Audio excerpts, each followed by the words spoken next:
Yo guys, ako nga pala ang inyong kapadyak, JR Bike Vlog. At ngayong araw ay bigla akong naisipan na magkaliraya loop upang muling matikman ang aking paboritong buko bibingka. At oo nga pala, ito ang first ride ko after 4 months na walang padyak. Kaya hindi ako sure kung kakayanin ko ba ang rutang gagawin ko ngayon na may layong 130 kilometers from Calamba. Makatikim kaya ulit ako ng buko bibingka? Samahan niyo ako sa aking adventures mga kapadyak. Tara! Para sa mga hindi pa nakapagkaliraya loop, para lang aware kayo, hindi naman ganun kahirap ahunin na Kabinti climb. Dahil banayad lang naman ang mga ahon dito. Pero mahahaba. Ngunit huwag ka mag-alala, may mga lusong din naman kung saan makaka-recover kayo. Compare sa Lumban climb na maiksi lang pero matatarik ang mga ahon. Yo guys, so nag-aahon pa rin tayo dito. Kabinti, Laguna. So, awit dahil wala pa ako nakikitang mga nagtitinda ng buko bibingka. Yung pa naman sanang dahilan bakit dito tayo umahon sa ruta natin na mas kilala sa Kaliraya Loop. Tinuna natin dito sa Kabinti para sa buko bibingka, kaso wala pa ako nakikita. Puro rambutan ang tinda. Sana may makita tayo para matikman ulit natin. Yo guys, awit, nakarating na ako ng proper ng Kabinti. Wala akong nakitang buko bibingka. Ay nako. At dahil wala nga akong makitang nagtitinda ng buko bibingka, ay nagpalipad na lang ako dito sa Bongbongan Eco Park sa Barangay Tibatib, Kabinti. At dito nga pala sa Barangay Tibatib, Kabinti, matatagpuan ng sikat na Kabinti Falls o mas kilala natin sa mga libro na Pagsanhan Falls. At marami pang iba tulad na magkakalapit na falls na Balon-Balon Falls, Kipot Falls at Talon ng Porosa. At meron tayong videos ng mga yan. Check nyo na lang sa channel natin.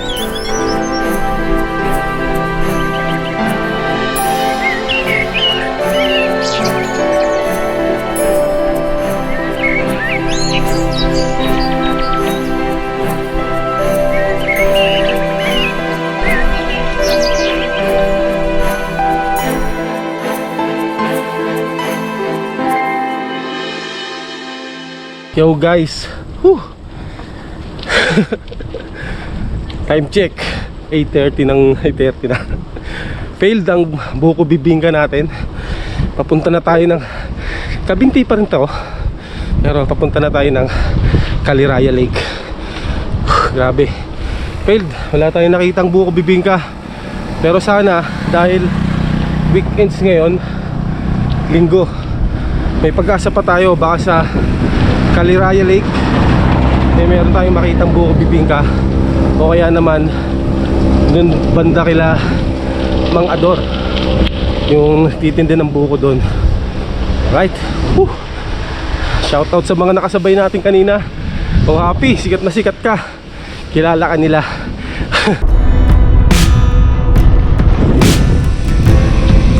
Welcome Barangay Lumot. At hindi ko palalampasin na makapagpalipad dito sa Lumot Lake. Sobrang memorable sa akin ang lugar na to mga kapadyak, dahil dito sa Lumot Lake ang first experience ko na makapag-camping kasama ang mga tropang bike. At nakakamiss din pala dahil sa loob ng ilang taon ay ngayon lang ulit ako nakapag solo ride. Napakapayapa at nakaka-relax ng isipan. Dahil solo ride nga ako ay wala akong iniisip kundi ang sarili ko lang. Wala akong hinahabol na oras, sariling pacing ko. Pwede akong magmabagal para mas ma-enjoy ko ang ganda ng mga tanawin. At pwede rin akong rumatrat kung gugustuhin ko. At ang higit sa lahat, pwede ako magpahinga anong oras ko man gustuhin. Try natin mga kapadyak. Punta tayo ngayon sa campsite. Abandonadong resort siya eh. Ito yung unang sama ko ng bike packing sa Bikeways.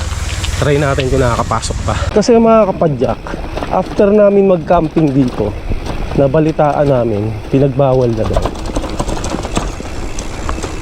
magpapunta. Ewan ko lang ngayon, sana makaano tayo, makapasok tayo doon dahil ang ganda ng lugar na yon. Kumbaga yung nag-camp kami dito, sinamahan lang kami ng isa nating tropa na taga Kabinti. Parang kami lang yata unang nag-camp dyan eh. Alright, okay, mukhang makakapasok tayo. Panalo. nakapagpalipad tayo. Alright. Woo! Ito na. Panalo. Ganda dito guys.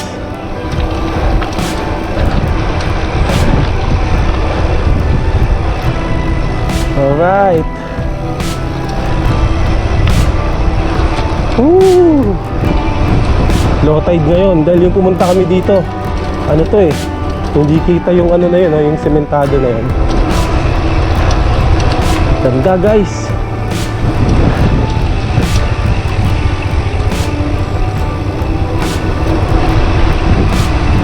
Yan, dito kami nag-camp dati. Alright, palipad tayo.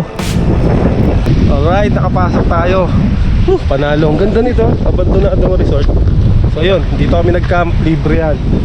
Nag-camp kami. Buti na lang, kasi yung mga nabalitaan namin, pinagbawal na daw pumasok dito. So sinubukan ko, nagtanong-tanong tayo, okay pa naman daw. Alright, yun o. Unang sama ko sa Bike West, dito kami nag-camp, binagyo kami. Nagkaroon din ng lumot lake sa loob ng tent ko. Okay, palipad tayo.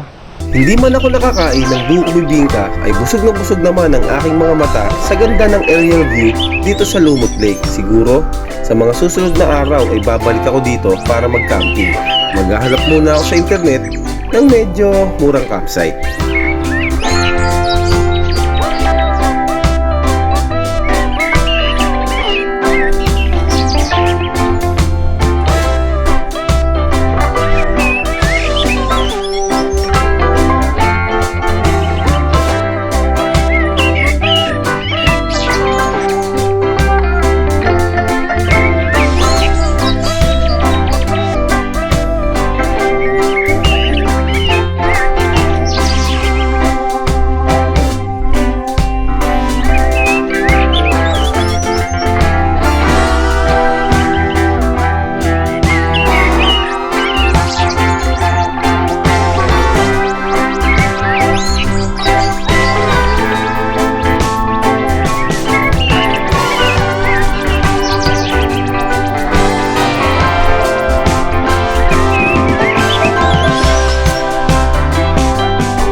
Sakto paglingon ko, may lawi na pala sa likod ng drone ko.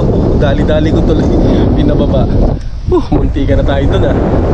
Okay, sinakapag-video na tayo, konting picture, siguro sipatan na ulit. Yo guys, so yun, success tayo. Nakapasok tayo dun sa abandonadong resort kung saan kami nag-camp dati ng Bike West. At time check, alas 10 na. At hindi pa tayo nag-aalmusal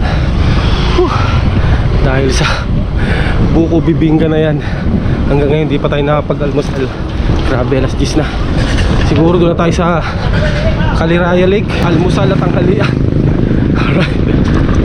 Guys, yun, nakakita tayo ng kainan, master kainan. So sakop na siya ng Kabinte. Time check 10:15. So nakita natin siya along the way. So di na tayo kakain dun sa Kaliraya Lake. Dito na, gutom na talaga ako. Di pa ako nag-aalmusal, lintik na. Sa kagustuhan kong makatikim ng buko bibingka, ginutob lang tayo.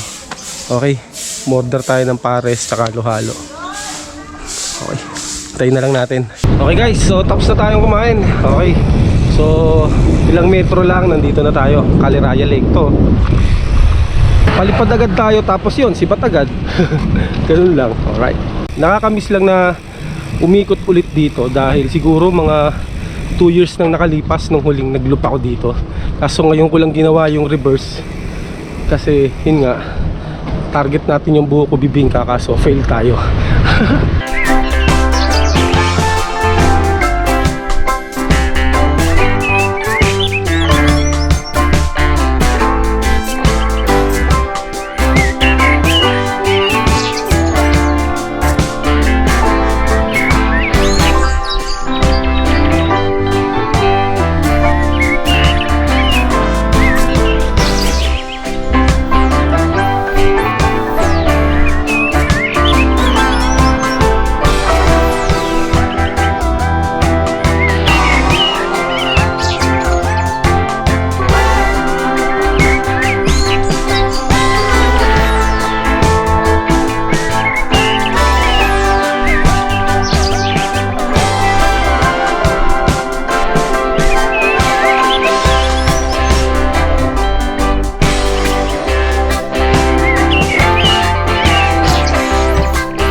guys, so tapos na tayo magpalipad. Wala talaga, fail talaga. Wala rin talaga tayong nakitang buko bibingka dito. So yun, siguro dito na natin tinatapos tong bike adventures natin.